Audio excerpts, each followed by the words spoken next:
ऐसे हम किसी को क्या जवाब दें, बताओ। हम तो आपकी सपोर्ट करते हैं, हम आपके साथ हैं, चाहे डर की वजह से, लेकिन हैं आपके साथ हम, कसम से। बाकी रही बात कि आपने तो वैसे माशाल्लाह पता नहीं कितने दिन यहाँ हैं आप, कितना साल, जैसे बाजवा चला गया, वो दूसरा जज आया था काजी फैजी साहब, वो भी लंदन चला गया, ये सब वजीर आजम भाग जाएंगे उधर ही। उधर बड़ा एंजॉय है रिटायरमेंट के बाद लंदन में। लेकिन मुझे अफसोस हुआ आप दूसरों के ना दहशतगर्द पकड़ के ना अमेरिका भिजवा रहे हैं, हमारे क्यों इतना है? जितने परेशान हुए, दहशतगर्द कम तो नहीं हुए, बढ़ रहे हैं। दहशतगर्दी तो दिन ब दिन बढ़ रही है, ऐसा कैसे?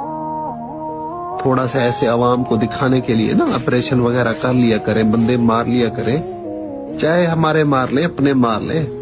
मुझे अफसोस इस बात का हुआ है कि वहां जो ना हमारे फौजी भाई थे उस ट्रेन पे, ये जो आम आवाम है ना, ये तो बने भी मरने के लिए, इन्होंने जी कर क्या करना है?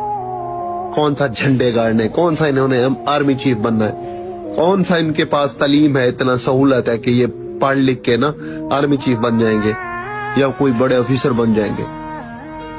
ये ऐसे मरने के लिए पैदा हुए हैं, इनको मरने दें, मसला नहीं है, लेकिन अपने फौजियों का तो ख्याल करें। अल्लाह हाफ़िज़।